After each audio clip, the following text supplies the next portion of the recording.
The International Association for Near-Death Studies presents NDE Radio, a weekly exploration of near-death experiences and similar encounters with the other side. Now, here's your host, Lee Whitting. How does an 8-year-old make sense of a near-death experience? And what if that NDE contains frightening visions as well? Welcome to NDE Radio, brought to you by IANS, the International Association for Near-Death Studies. I'm your host, Lee Whitting.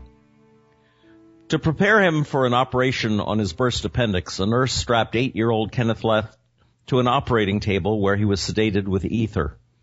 The year was 1963, about a month before the assassination of President John F. Kennedy, and Ken will tell you about that connection himself in just a minute. About the operation, Ken has written, I suddenly became aware of the root of my existence. It was like I said to myself, I think, therefore I am, and now I must go on. Somehow I knew that I was still alive, but I was in a very dark place. All of the events that put me in this very quiet place no longer mattered. I couldn't feel my body because I was separated from it. Eventually I became curious about my surroundings, and slowly my vision returned. I discovered a long thread hanging down from my whitish, wispy existence. It led down to my body on the operating table. I couldn't move up or down because of it. And then I spied other wispy people. Well, here to tell you himself what he saw next is today's guest, Kenneth Leth. Ken, welcome to NDE Radio. And Ken, please pick up your story from where I left off. Oh, okay. Well, hi, Lee, and good morning, everyone. And goodness, that's a great introduction. Well, it's your introduction. Yes. Well, okay, so I'm aware of my existence, aware of the thread that keeps me from moving around. I felt kind of trapped, but I wasn't frightened. I was just wondering, what is this and what's going on here? And then I did start seeing other wispy-like people. And they did resemble persons.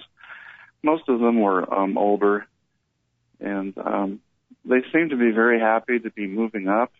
And I noticed a lot of them seemed to be older. And there was an older fellow that stopped and asked me why I was still there, he was concerned that I wasn't moving up, and I showed him that I couldn't. And he tried to help me, but he just didn't feel it did.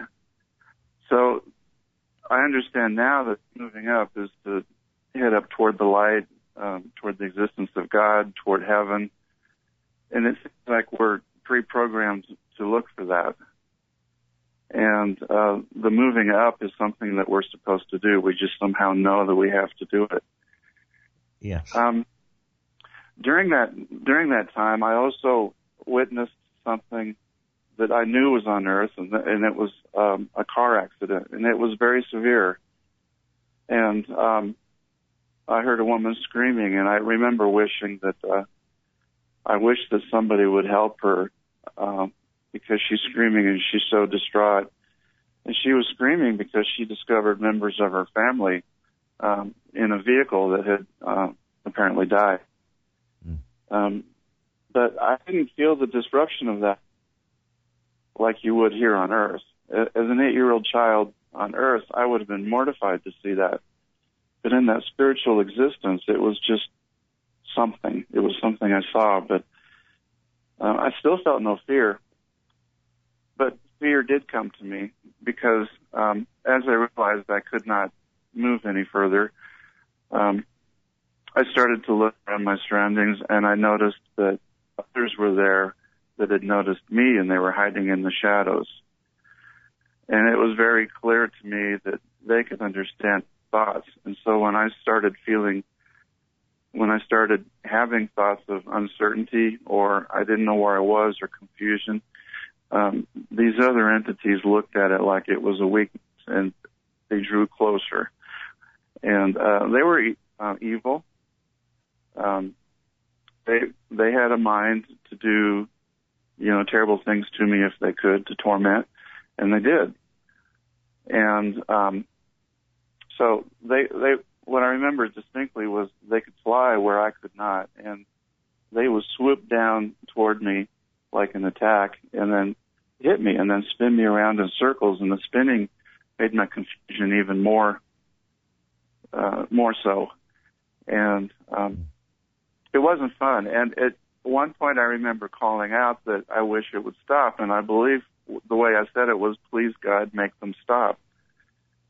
And I remember crying and saying that somehow I was speaking words, but yet I was a spirit. And immediately they stopped.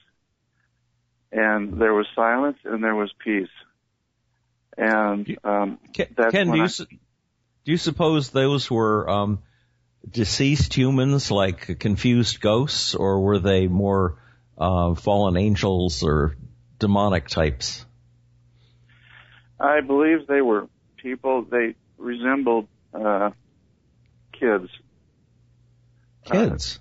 Wow. Yeah, children, bad kids. But they were kids that perhaps had lived without any knowledge of God, or had not been given any instruction. They had, the best way I can describe them perhaps is they existed in the absence of light. Mm. So it's possible that they were demonic or demonic, I should say. But there was no talking. There was just laughter on their part. They were delighted that I was afraid. They thrived on it. They were having fun with you. Yeah, they were having fun with me. And they could not exist in God's light. And I was in a very dark place where there was very little light. It was darker than dark. So they had full reign. It was their place. And I was stuck there. But until I said, please, God, make them stop, they had the upper hand. And then suddenly I heard a voice from the distance calling out, like, hey there, I heard you. Where are you? You know, show me where you are. And I would, acknowledge, and I'm down here. And then all of a sudden I saw this like entity, and there was like a white light that just started to grow stronger and stronger. And those things that were spinning me around and chuckling and laughing and having such delight, they disappeared immediately. They could not stay there. Mm. They could not exist in this light. And I believe what came to me was an angel. And so there was discussion over, did you call out for God? And I said yes. And I think the question was, do you know who God is? And I started explaining that as a child, we had gone to church. I had experienced that, and that we had gone to church quite often on Sundays, those kinds of things. It was my childlike understanding of God, and so I talked about the church a little bit. And then I noticed as I spoke longer and as the meeting took place and was going on longer, then this angel began to glow better and better so that I could see its form. And it was a man, a very pleasant man, and he had a very pleasant voice. He wouldn't take any compliments, and he was there to protect me. And I knew that as long as he was there, I was safe. So he understood that I was stuck on a thread to my body, and he saw that. He even looked down into the operating room. He understood the situation completely. And so he made the decision that you need to keep moving up like the others. Somehow that was discussed. And he cut the string that tied me, and he put me into a bubble. He said, now you be safe. And then he got called someplace else. It was like he was in communication with a higher level of heaven. It was like when he was being spoken to from up above, I distinctly remember a yellowish, glowing, warm light. And then he would look upward and talk, and then there would be communication between them. And he was evidently told that he was expected to go to another place where he was needed, and that I should just be sent on up. And so he did. It was discussed what to do with me. It was baffling. So I can continue if you wish. Oh yes, please. Okay, so I'm in this bubble, and I'm floating up, and I'm looking up above the Earth now, and I'm way up high, up into the stars, and I recognize that I'm in the universe, and there's stars everywhere. Then I realized after a while, though, that the stars were moving, and they're moving along with me, and we were all moving up toward a huge tunnel that was circular, and it was like a whirlpool, and we were at the big open end of it, and we were being sucked into it, and then we were getting pulled into the tunnel as it got more narrow.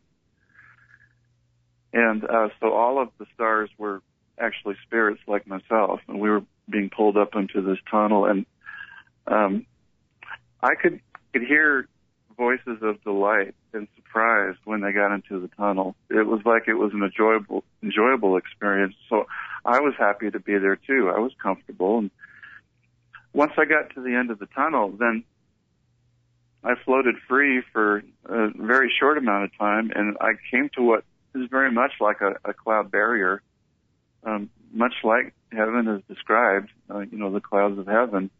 And my bubble bounced off these clouds and would not go any further.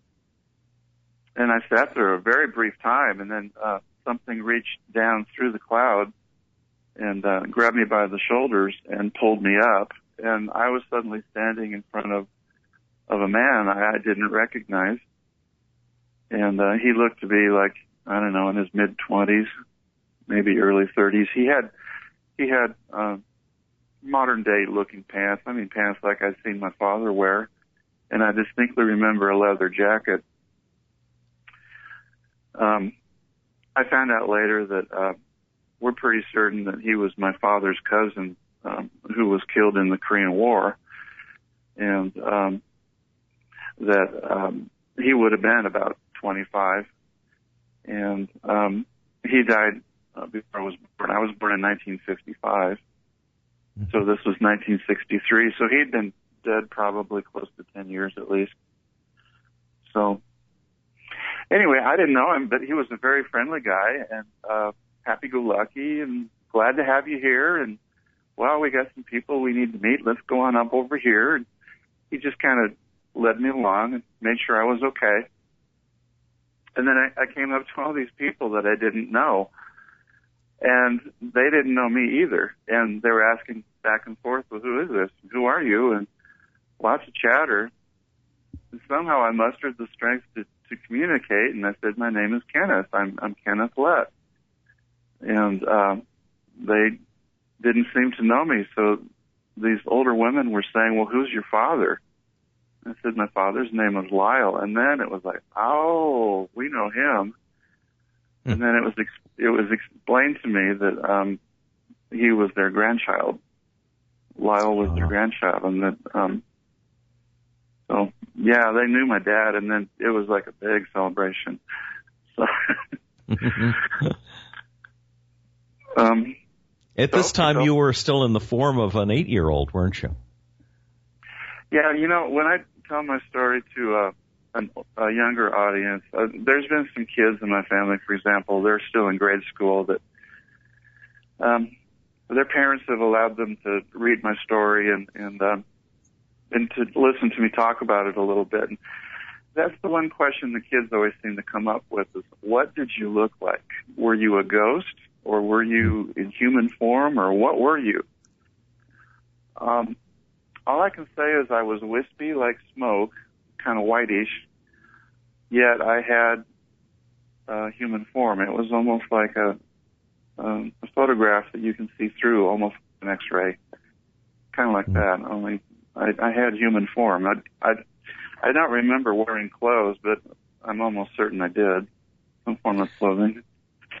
Now, something else along that line, to jump back a minute, you said when you saw all those millions of stars and got closer to them, that it turned out they were actually spirits. Mm-hmm. Yeah, they were spirits like myself. So when we look at the stars in the sky, we think of, inert matter or, something like our sun without a soul to it. What's the relationship there? Did you just mistake them for stars, or were they really stars that are spirits? Well, that's hard to say. I think I actually did see the galaxy because I recognized that I was above the Earth and going up. Okay. And I full well expected to see stars once I got up there. Mm-hmm. And I'd learned about them in school, so maybe it would be better for me to say, or more clear for me to say, that as I got closer to the tunnel and I was drawn into it, I realized that there were other entities like myself headed in that direction, but they resembled a bright star. I gotcha. Each one of us sort of glowed. Wow. So there you are now with your family, getting to know each other. Yeah. And what happened then? Well, I got introduced to a lot of people that had known my father, and there were a lot of them that were very eager to meet me. It's very friendly, very loving, an absolutely fabulous situation to be in. And there's no room for shyness, and there's no place to really wonder about what you're going to say, because it's all spoken from the heart and what you're feeling, and they know it. You don't necessarily have to speak what you're thinking and feeling. They sense it. And so I got a good grasp or a good sense of the generation that my great-grandmothers, both of them on my father's side, I got a good sense of what their lives were like.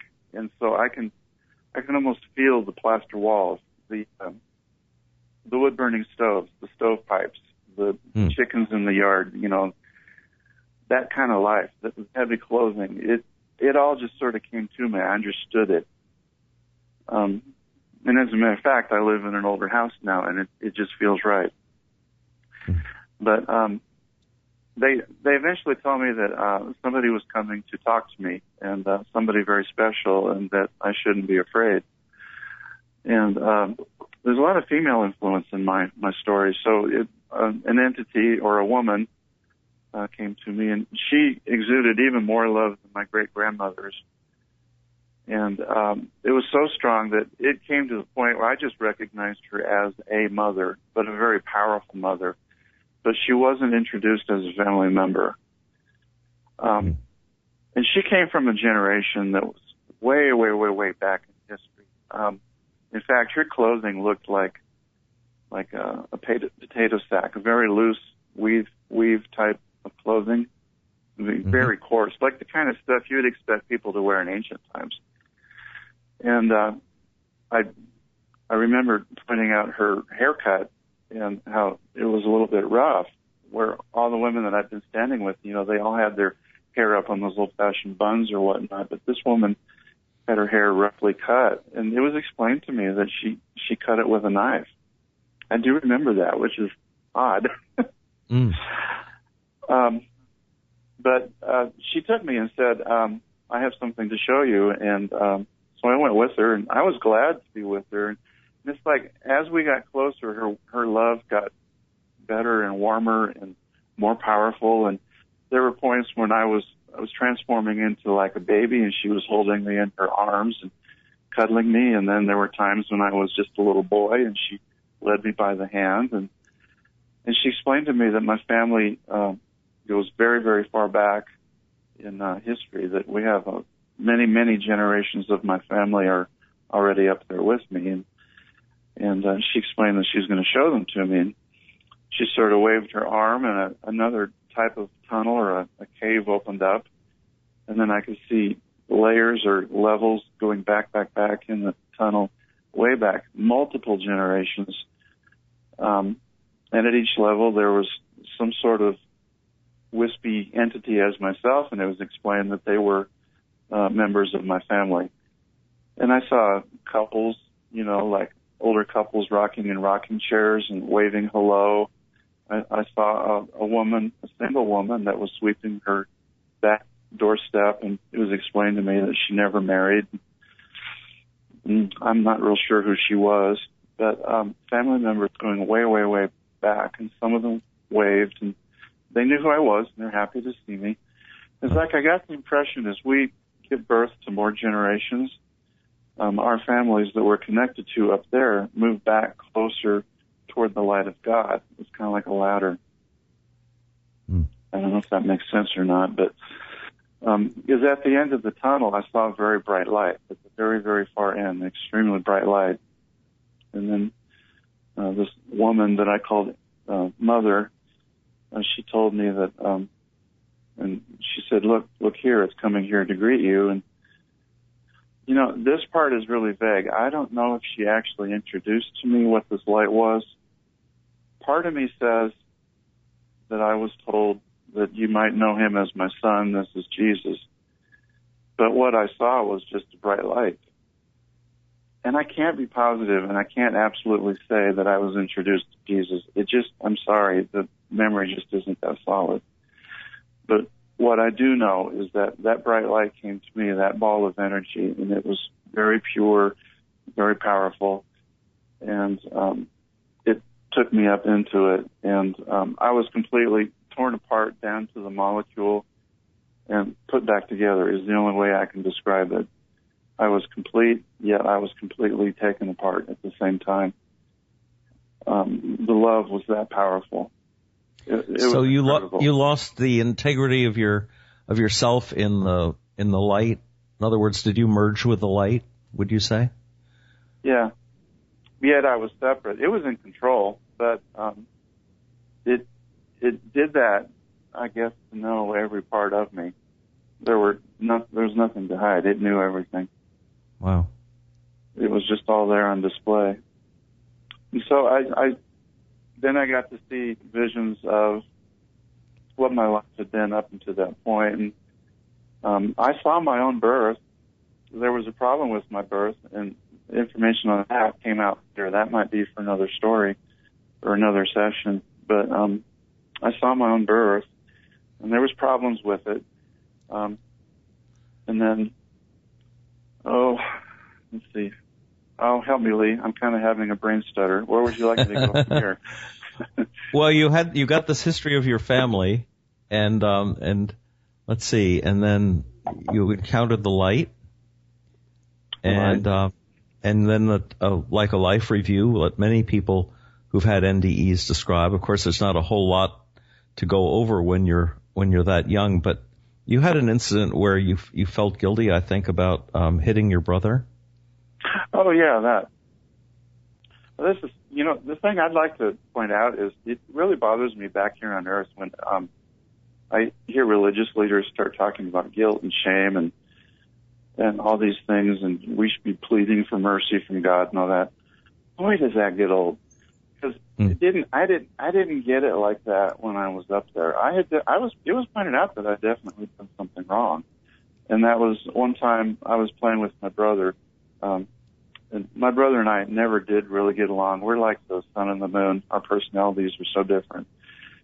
But I got angry with him to the point that I took a toy baseball bat and I whacked him over the head, and he cried, and it was there, and it was shown. And Mother pointed out to me that you do not do that to your fellow human beings. You do not do that to your brothers and sisters. You do not do that to anyone ever. You do not hurt people. That is the way. And I felt very chastised. I was like, oh, yes, Mother, I totally understand. It will never happen again. And it hasn't. If I've hurt somebody throughout my life, it's been completely by accident. From that point forward, I'm really slow to anger, and I do not communicate with my fist. Never. So. And then I think you also mentioned playing with your grandfather. Grandpa Steve. One of my visions. My family had this thing of getting together all the time, and it'd be like for coffee or whatever, just to visit and chat. They just loved to do that, and there were a lot of people in my family. And this would be my mother's side. But I saw a vision. I was a toddler, and Mom was holding me in her arms. and we were at the kitchen table, and it was surrounded by family members, my mother's parents. And then they had, I have an aunt that's only a couple of years older than me, so they had kids still. They were there too. And so, I don't know, I started playing a game with my grandfather. He loved to play with kids. So I stuck my hand out. Mom held me in safety, but I stuck my arm out in my hand and got it close to my Grandpa Steve. And then he started animating and acting like he was going to swallow my fingers. He was going to bite them off. He made a funny munching sound and squealed with delight. And then I turned away to the safety of my mother. And then sure enough, I turned my hand out again, and I tried to sneak up to Grandpa Steve, and he acted like he wasn't looking. And then pretty soon he snarled and turned, and my fingers were on his lips, and he was acting like he's munching, and I was laughing, and everyone was laughing, and we relived that moment. And those are the kind of things that I believe are really important up in heaven. Those are the kinds of things that were really acknowledged as good things in my life. I do remember that. That communication between friends and family members that are bringing you really close together. Fun, delight, and the simple things in life. Yeah, those mean the most. So. You had a vision of the Bible, I think was the next thing that you had written about. I did. I had a vision of the Bible. I don't recall what part of the near-death took place, because I know there were times when I was shown things like an incredible amount of information was coming my way, and it was really difficult to decipher which was more important. But I do remember one specific time where I was shown the Bible, and I believe it was because I had talked about being involved in Christianity. I was told that the Bible has been misinterpreted and misunderstood, abused, and is actually the cause of a lot of anger and strife on earth. And a lot of it has to do for interpretations that we take for political reasons. Mm-hmm. We all, as humanity, we just need to kind of sit back and just ask ourselves, are all these rituals and all these things that we've developed over thousands of years based on this old Bible, does all this that we're doing really please God? Does God really want us to do all these things? Because we really do surround ourselves with a lot of complicated rituals and beliefs and interpretations. It really bothers me when there's people, again, I don't have a lot of respect for religious leaders who are outspoken and seem to be trying to punish or direct punishment towards humanity all the time, trying to direct how we think, how we live, and what God wants. And they're so far away from it all. The message that they're giving is based more on fear and restriction and guilt. There's none of that in heaven. And I really wish that people down here on earth would just knock it off. It doesn't do us any good. No, you're absolutely right. Ken, I think we're going to have to continue to the next program with this, because we're not really we're not halfway through your story. So if you're willing to, I'd love to have you come back next week and we'll talk some more. Oh, next week? Sound okay. All right. We'll set it up. We'll set it up for a specific time. And my thanks to Ken Leth for sharing his profoundly fascinating NDE with us and the story of how it has affected his life. And we will continue this on the next program, God willing. If you'd like to listen to this show again or any other of our previous programs, please visit our website at nderadio.org. And for more information about IANDS, please visit that website at iands.org. This is Lee Whitting saying thanks for listening.